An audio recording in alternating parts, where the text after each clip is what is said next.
liftoff. You're watching Spaceflight Now's coverage of the launch of Atlantis. Let's bring in our next guest. Once again with the Coalition for Space Exploration, the 6-person crew is strapped in, and Dean Acosta is here, so we'll go for launch. How's it going, guys? By all measures. Let's get these clouds out of here, though. Yeah. I think Leroy would agree. Let's well, make it a little bit of margin, Yeah, let's get some margin in let's here. Get a little bit more. We're not worried about tribo electrification. That's right. Thank today. goodness. We're tribo protectified. Bogey is behind us. So we're behind that one. So hopefully they just have enough ceiling to safely land in the case of an RTLS, return to launch site. Yeah. But as I was saying to Leroy earlier, think about an RTLS for a minute. Right. Supersonic, Mach 4, backwards, dropping into your own plume, and you're worried about at full throttle. At full throttle, and you're worried about whether it's a 4,800 foot or 5,000 foot ceiling. Come on, let's get real, guys. These are the best stick and runner guys. If they survive that thing, they'll get it down. They can do the instrument approach. You might say there'll be a little adrenaline flowing. They'll do the ILS. It kind of reminds me on my flight out here why they always worry about whether my seat's a quarter of an inch back or not. Exactly. So. Exactly. Because it's the rule. I was on SkyWest commuter flight the other day, and they wouldn't let me put my phone in the pocket in front of me. Is that really? What? Yeah. What? No, you can't put anything in the pocket in front of you now. I had We've gone crazy with these rules. Wait, you mean like magazines? Their magazines are allowed.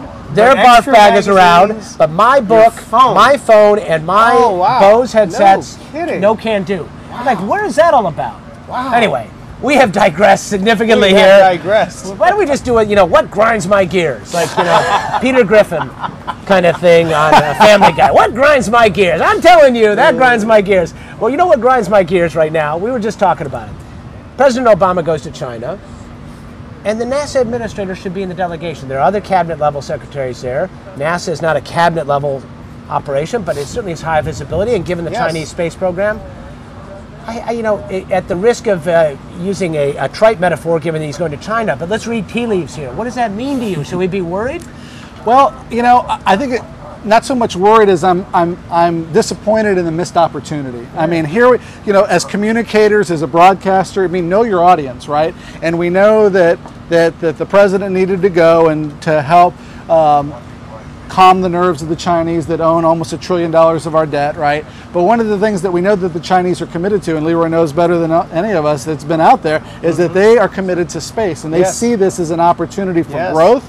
And what better way to show potential partnership, collaboration than to say, NASA, here is our NASA administrator, let's look at opportunities where we could work together in the future.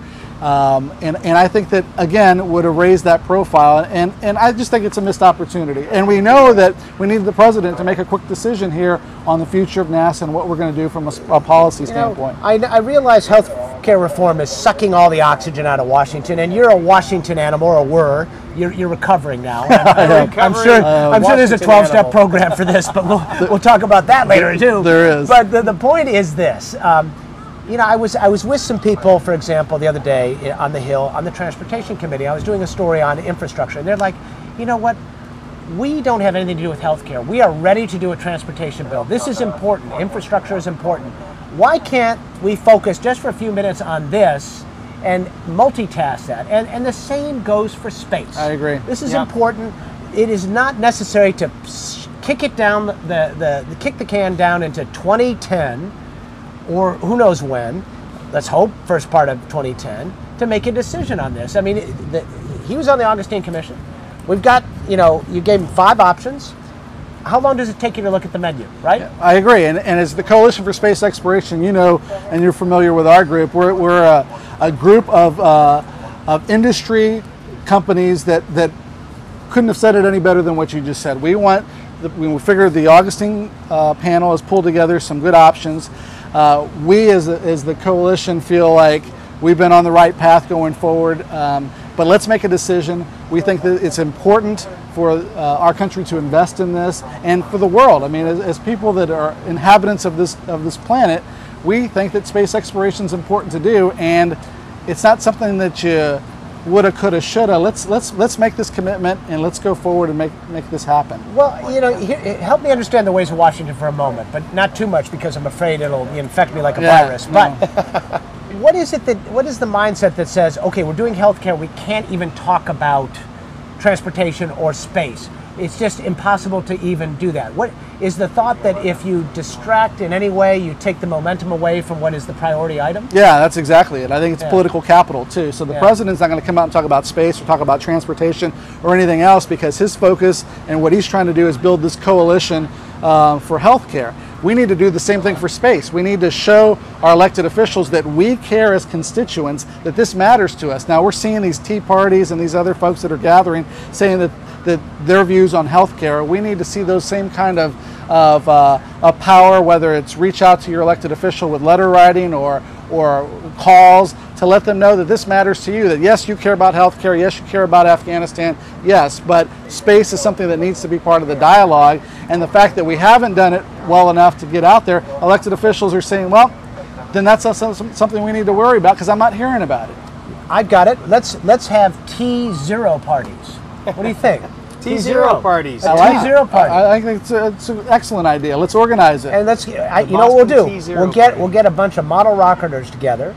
You know, we'll fire off some significant rockets. You ever see that one on YouTube, that Saturn V that guy shot off? No. Oh my God, the thing is 12 feet high. I mean, this thing, and when he had like a tracking camera on it, looks like the real thing. Really? So that's what we should do. We'll go to the mall and we'll get one of these 12-foot Saturns and we'll have a T0 party.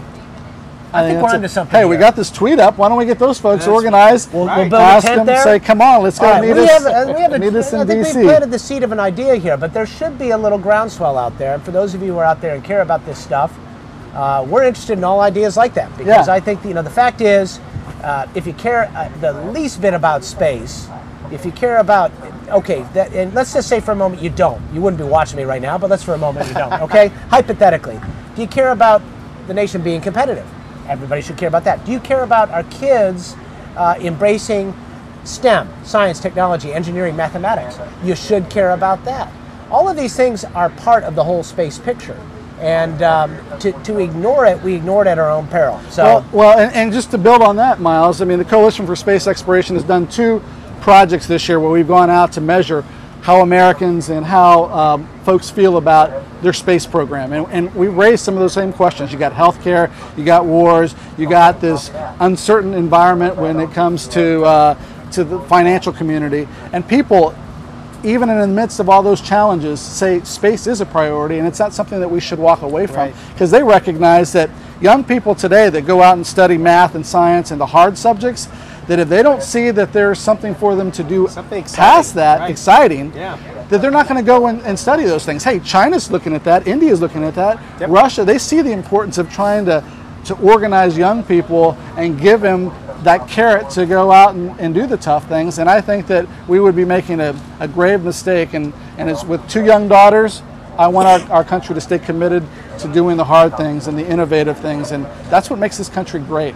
And I think if you're watching, if you have your Twitter following, if you have any of your groups, your extra neighbors, your community, reach out to them and tell them this stuff is important. We choose to do the hard tweets because they are hard tweets. All right, Dean Acosta with the Coalition for Space Exploration. Always a pleasure. Recovering DC operative. He's now in Houston. He's going to be okay. We're going to get him. We're going to get you deprogrammed one of these days. Thank you. I need all the help I can get. All right, we're going to take a brief break. Spaceflightnow.com is powered by Livestream.